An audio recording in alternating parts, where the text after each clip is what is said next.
사도신경으로 신앙 고백 드리겠습니다.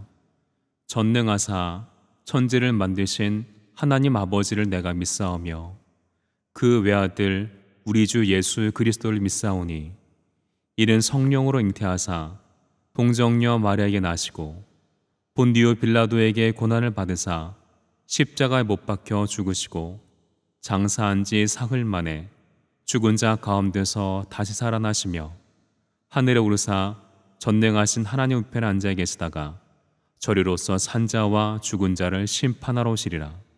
성령을 믿사오며 거룩한 공예와 성도가 서로 교통하는 것과 죄를 사하여 주시는 것과 몸이 다시 사는 것과 영원히 사는 것을 믿사옵나이다. 아멘.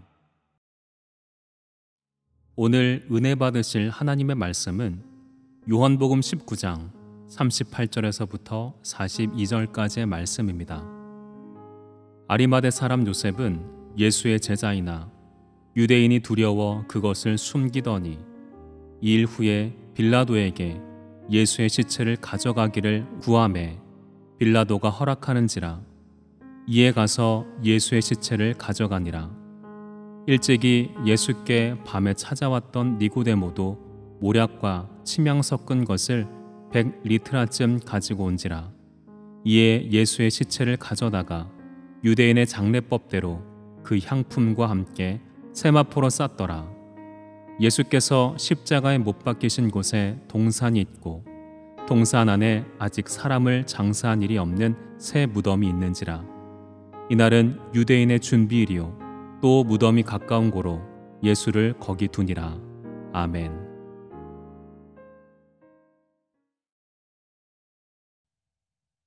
오늘은 무덤에 묻히신 예수라는 제목으로 함께 은혜를 나누겠습니다.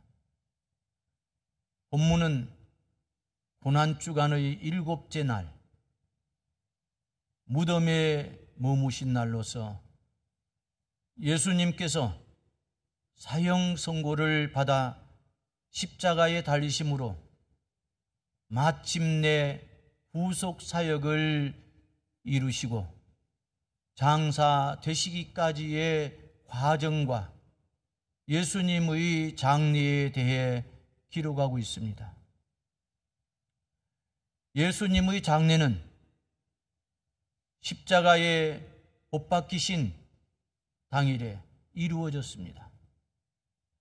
31절에 보면 유대인들이 빌라도에게 십자가에 달린 예수님과 두 강도의 시체를 치워달라고 요청한 사실이 나옵니다.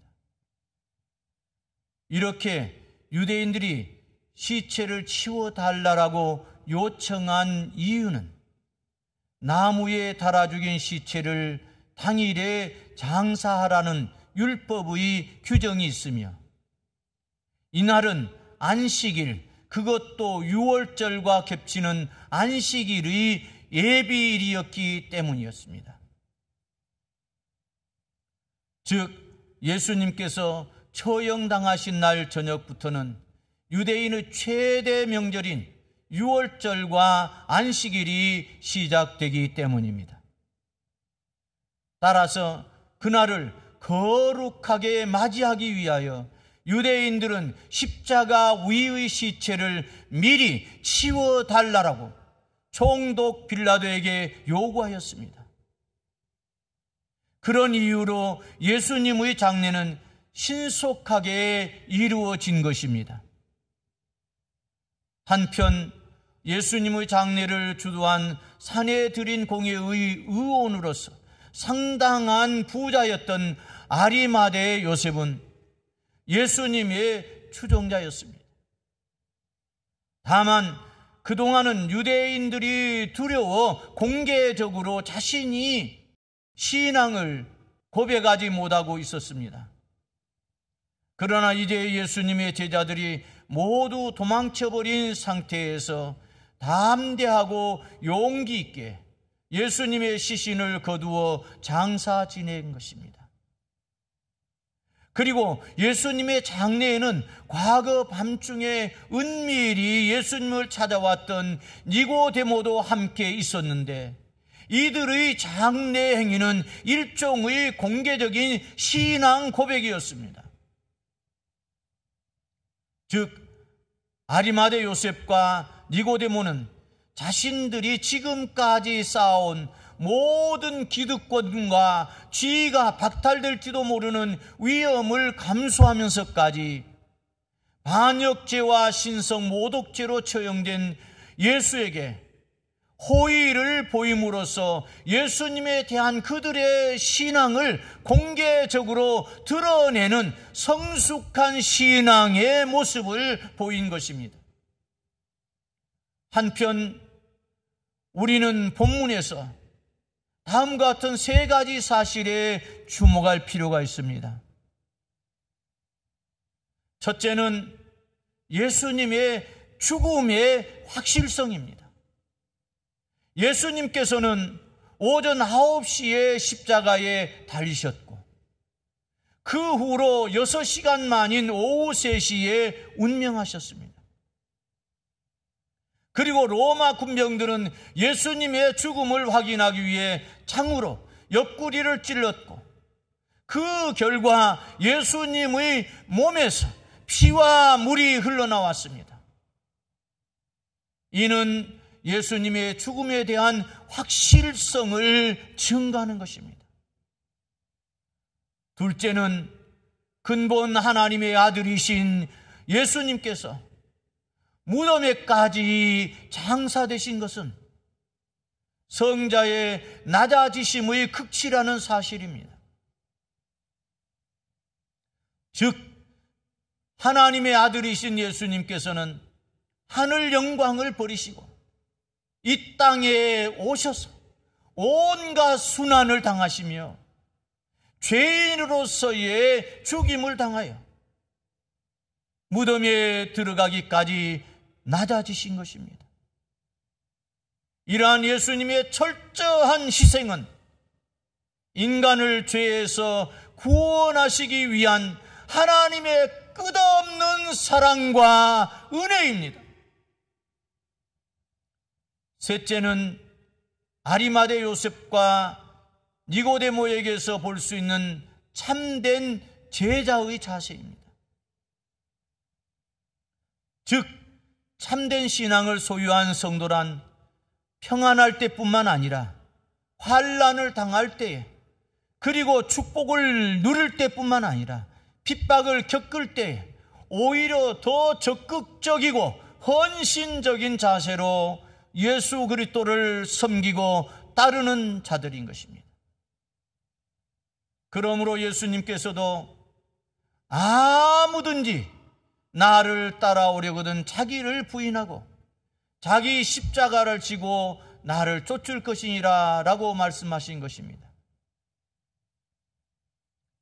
넷째는 예수의 십자가는 사람을 변화시키는 능력이 있습니다.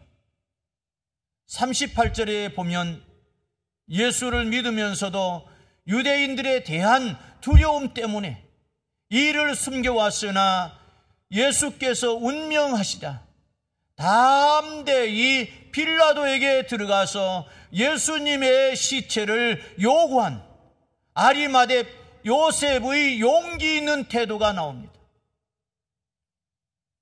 요셉은 지금까지 성경에 등장하지 않았던 인물입니다. 이는 그가 그만큼 철저히 예수님의 제자가 된 사실을 숨겨왔음을 시사해 줍니다. 그는 사내들인 회원이었습니다. 이것은 그가 자신의 믿음을 공개적으로 드러내지 못한 결정적 원인이었습니다. 당시 산헤드린 회원은 유대의 지배층으로 권력을 누리고 있었습니다. 그런데 그는 예수님께서 운명하시자 자기의 정체를 공개적으로 드러내고 예수님의 시체를 요구한 것입니다. 즉 요셉은 전혀 딴 사람이 된 것입니다.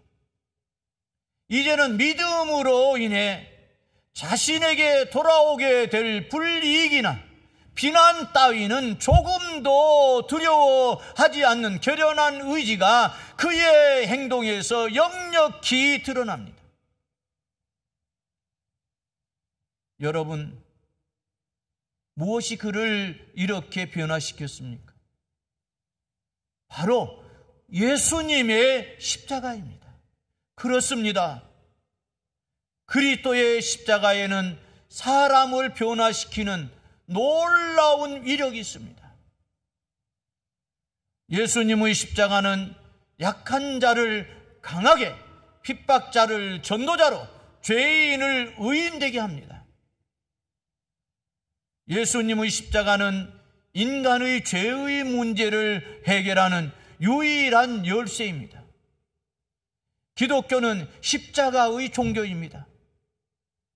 예수의 십자가만이 기독교를 구원의 종교로 만들어줍니다. 십자가가 있는 곳에 구원의 역사가 일어나고 사람이 변화하는 역사가 일어납니다. 철저한 유대인이고 기독교를 대적하는 세력의 중심에 섰던 바울이 변화될 수 있었던 것은 예수의 십자가가 있었기 때문입니다. 그는 십자가의 중요성을 누구보다도 강조했으며 그의 인생에서 이것은 가장 큰 자랑거리였습니다. 우리가 사람들에게 증거할 복음의 핵심이 무엇입니까? 예수님을 믿어서 복을 받으라고 흔히들 말합니다만 십자가가 배제된 전도는 옳은 것이 아닙니다. 복음을 전할 때에 우리는 반드시 예수의 십자가를 말해야 합니다. 그것이 요셉을 변화시켜 새 사람이 되게 한 것처럼 오늘 또 많은 이들의 인생을 변화시킬 것이기 때문입니다. 결론을 맺겠습니다. 사랑하는 성도 여러분, 예수님의 죽음 앞에서 여러분은 무엇을 생각하게 됩니까? 그분의 죽음은 우리의 죄를 대속하기 위한 화목제물로서의 죽음일 뿐 아니라 우리에게 어떻게 살아야 하는가를 가르쳐 주신 것이기도 합니다. 우리는 십자가를 통해서 자신의 죄가 사함받는 사실만 보아서는 안 됩니다. 그 위에 각인되어 있는 어떻게 살아야 하는가에 대한 하나님의 뜻을 읽을 수 있어야 합니다. 예수님을 믿는다고 말하면서 여전히 소유를 탐하며 이기적이고 자기중심적인 삶을 사는 이들은 문제가 큽니다. 예수의 십자가는 우리로 남을 위해서 희생하며 철저히 자기를 비움으로 땅에 있는 것들에 집착하지 말 것을 일깨워 줍니다. 십자가 신학의 핵심은 사랑이고 사랑의 바탕을 두는 삶입니다. 이것이 없는 신앙 고백은 형식적인 종교 행위에 불과합니다. 사랑하는 광장교회 성도 여러분, 하나님을 사랑하고 이웃을 사랑함으로써 예수님의 피 묻은 십자가 복음을 삶으로 살아내는 우리 모두가 되기를 축원합니다. 아멘. 사랑하시는 아버지 하나님, 오늘은 고난주간 7번째 날이면서 성 토요일입니다. 이날은 우리 광장교회에서 가평 청소년 훈련원과 성산 기도원을 위해서, 그리고 우리 교회에서 개척한 8개 교회를 위해서 기도하는 날입니다. 하나님 아버지, 가평 청소년 훈련원에 있는 실버타운과 성산 기도원, 그리고 유스호텔과 2개의 펜션을 위해서, 그리고 분재원과 야생화 공원을 위해서 기도합니다. 하나님 아버지, 가평 청소년 훈련원이 잘 경영되어질 수 있도록 하나님께서 은혜를 베풀어 주시고 축복하여 주시옵소서. 그러므로 하나님 아버지, 우리 광장교회 성도들과 모든 그리스도인들이 그곳에 와서 휴식할 수 있고 또 쉼을 얻을 수 있도록 은혜를 베풀어 주시옵소서. 그곳에서 영성이 크게 부흥할 수 있게 도와주시고, 그리고 마음과 몸이 힐링되어질 수 있도록 은혜를 베풀어 주시옵소서. 하나님, 우리 교회에서 개척한 8개의 교회가 있습니다. 그 교회의 교역자들과 교회를 든든히 붙들어 주셔서 그 교회가 크게 부흥하여 그 지역사회를 잘 섬기고 또 많은 영혼들을 구원할 뿐만 아니라 선교하는 교회로 자랄 수 있도록 하나님께서 은혜 주시고 축복하여 주시옵소서. 예수님의 이름으로 기도하옵나이다.